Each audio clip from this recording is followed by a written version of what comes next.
So we're here with Jared Abrojena, world champion tree climber, arborist, business owner, trainer, and we're just going to be going over some different points of gear and maybe some things within the industry as far as safety and training are concerned.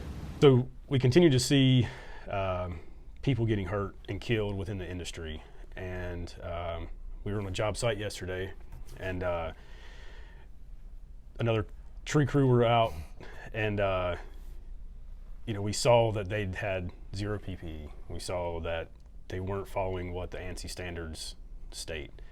I think as an industry and with all of the top instructors and the top climbers, there's a strong desire to want to increase the safety awareness within industry. I'm sure with your training organization, that's definitely a big priority.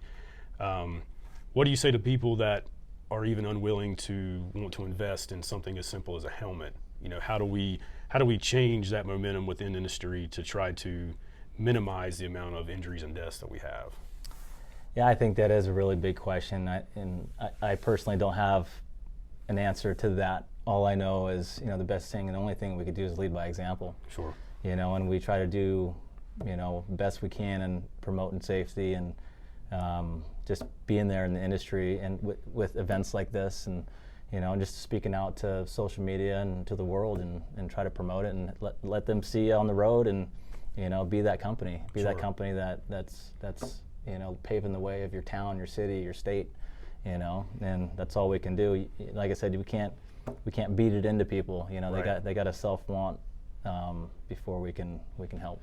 So when you started out, you kind of came into a company, that was a family company. Was there like a defining moment when the safety thing kind of clicked in your head, or was it always there? Yeah. Or is there like a certain instance that you remember where you're like, oh man, that was a close call, or like we got to step it up on the safety side of it? Yeah, I mean, growing up in this industry, my dad started the company 40 years ago, so it was a lot was different back then. Sure. And we grew up, pretty safe. We were a little wild, but my dad getting into competitions at a young age and kind of paving that way for me with safety was a huge fact for me. And just seeing it, being around it, it became a lifestyle. Having a helmet, having your PPE, having your glasses, having your chaps, and it only increased from there. And I think it was just being around individuals, top individuals in this industry, and knowing that we weren't alone, that you were part of something greater. Right. And I think that's a huge portion. These guys out there that don't have PPE, they only know what they know. Right. And they don't have anybody there guiding them. And so just a little guidance and, some inspiration, and, it goes a long way. Whether or not you want to speak to this or not, but I remember we had a conversation out in Sacramento, I guess it was last year, a year and a half ago, about a close call that you had with that tree. Yeah. And you care to speak on that? Yeah. I mean, kind of explain, just because I think it's good for people to know that sometimes things just happen, and how you react, and the training that you've had, if you can recall in that training, and in that instance will that really help save your life, prevent you from being injured? But I've remembered that story since you told me about it, so I was wondering if you would speak to that. Absolutely. It's I still replay this in my head, over and over of how I could make this situation better, and I really couldn't do it, and that's what kind of maybe not scares me, but makes me a little bit more cautious every day. Sure. And so basically, how it worked, it was a dead oak tree. It died very rapidly within about a year and a half. I did all the proper procedures and protocols on this tree. I did a pull test. It was on a hill, high voltage, lower house drops, and then a fence in a garden. And so there wasn't much access, couldn't get any equipment. This was a tree to be rigged and removed. I've removed and rigged thousands of dead trees, Right.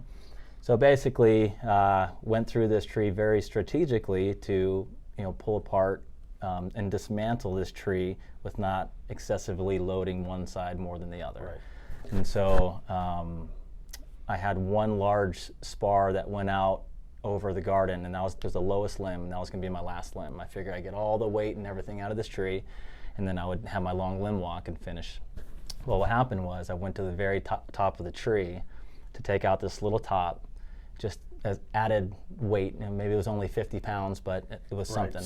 Right. And once I got up there, I got into my proper work positioning. I had my lanyard, my climbing system was choked off. I was on an SRS system, and once I got up there, the whole tree started to, break from the base. So I was about 50 feet up, and the whole tree went over, and luckily it went over away from the high voltage into the garden. And the lower limb actually is what saved my life, because I landed about 3 feet off the ground, and I was like a koala bear. Right. But being double lanyarded in, it sucked me up close enough into that spar where I didn't touch the ground, but obviously, the lower limb saved my life. With a scenario like that, I can beat this up over and over and over again. I think the moral of the story is, us as professionals, we go through the proper procedures and protocols to do our work, and there's always that risk and danger, and we're never going to get away from that. Sure. But giving myself the best chance, and who knows, maybe I've saved my life 1,000 times before that, right, by going through those steps. But that's just a risk we take in our industry. Sure. No, I appreciate you speaking to that.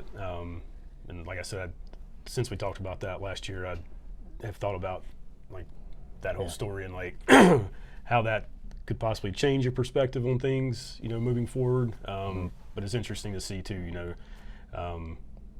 things can happen. Right. And it is a saying that I heard a long time ago was, it's a dangerous industry, but the choices we make can make it extremely hazardous. Right. And so there's always that danger present, but how do we minimize that danger? So, right.